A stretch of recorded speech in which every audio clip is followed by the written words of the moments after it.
Hello, ladies and gentlemen. This is Gary. I work with minterrors.org, and that is https minterrors.org. I have a sister forum area that is on errorcoincollector.org. The errorcoincollector.org is a forum that we can actually get together and talk about all these different types of coins. So let's get to it.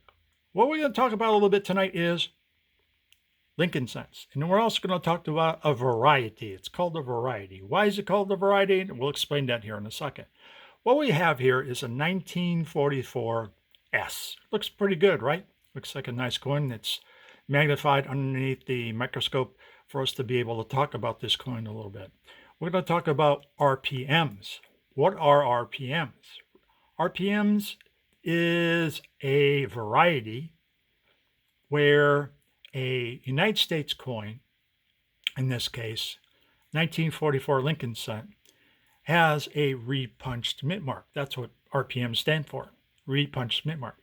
So what is a repunched mint mark? A repunched mint mark happens when the mint engraver is standing near a box of dies. And these working dies, he picks one of the working dies, the brand new dies out of the box.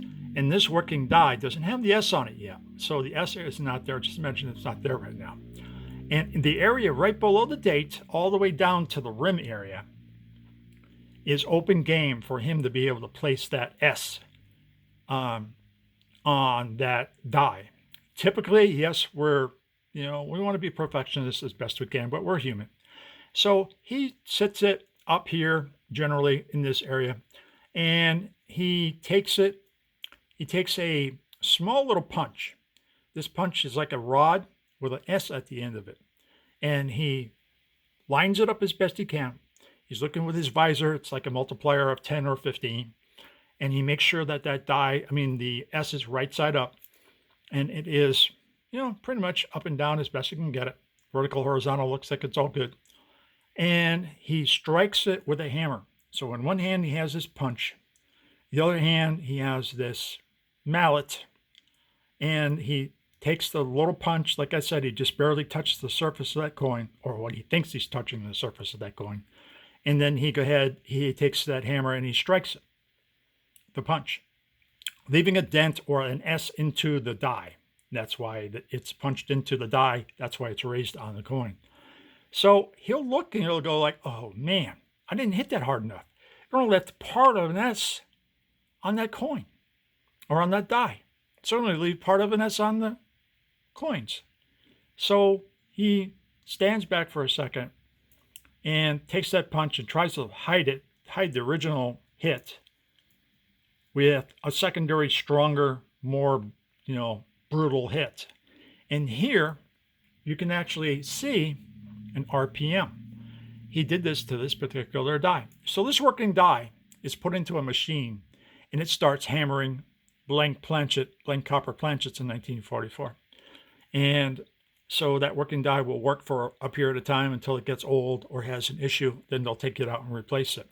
So as many of these RPMs, repunched mint marks, are subject to how long that die will last or how long they use that particular die. So let's talk about how you identify this one particular RPM. As you can see a pretty broad, bold S right here, correct?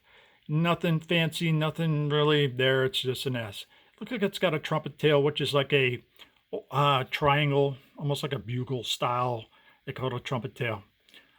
If you look hard enough, right up here, let me turn this pen around so I have a better instrument to point, is you can see a separation right here. What's going on here? So there is the first strike right here to where it was like really weak. See, he didn't have a completely good strike there. There's not any parts of the upper part of the S. So that's why he had to reposition the punch and really knock the crap out of it for the second time here to get a good S. If you would have moved it over just a little bit, just a touch, you never know it. But that little bit of a separation shows that there is a curve up here and a curve right here. So there's the turn of the S the first strike, and here is the turn of the second one. And down here, you can actually see two trumpet tails. You have a trumpet tail right here, and then you have a trumpet tail right here. I think also he might have accidentally tapped it too early. And it looks like there's something right here. I mean, it really does look like the same width, and under magnification and underneath the microscope, it looks a lot better, but you can actually see. What this tells me right here is that when this working die was put into the machine, that this coin or this planchet was blank, was probably one of the closest ones, one of the first ones to actually get strike. Because if you can see this, eventually that would wear off and you wouldn't be able to see it anymore. And you also get to see where they actually did some, I don't know, he did something here. He actually probably scraped away or used some type of, maybe this die was reused or whatever, but there's definitely a lot of abrasion right here to where he was doing something with that particular die that shows that they probably messed up or wanted to reuse it. So there are multiple reasons why this die is called a repunched Mintmark or variety. And the variety, again, is due to multiple punchings of an S Mintmark, in this case, on a particular working die that goes out and makes these planchet and mixed coins. So in the end, all I can say is that I can see one definite S here and another partial S right back here, making this what they consider a repunched Mintmark. This is a 1944, and they consider it an S over S. And the direction they typically give is the first impression of the coin, the Mintmark, is to the west, so of the primary.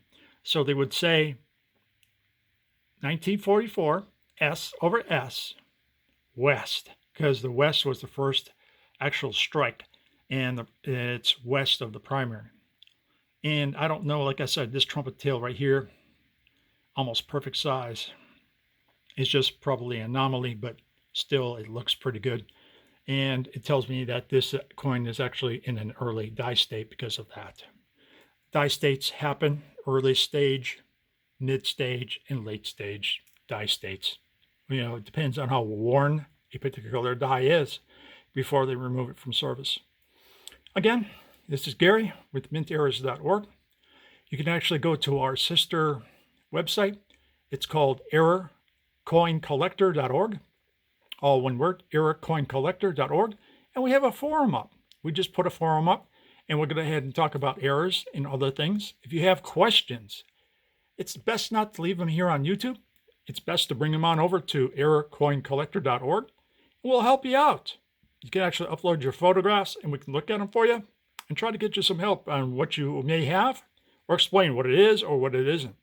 And as one of the old double die dealers that I know of, you know, we happen to be the busters of dreams. But we'll see what you got. Bring it on over to errorcoincollector.org, and we'll give it a look at. Thank you for your time. I hope you enjoyed the video, and see you soon.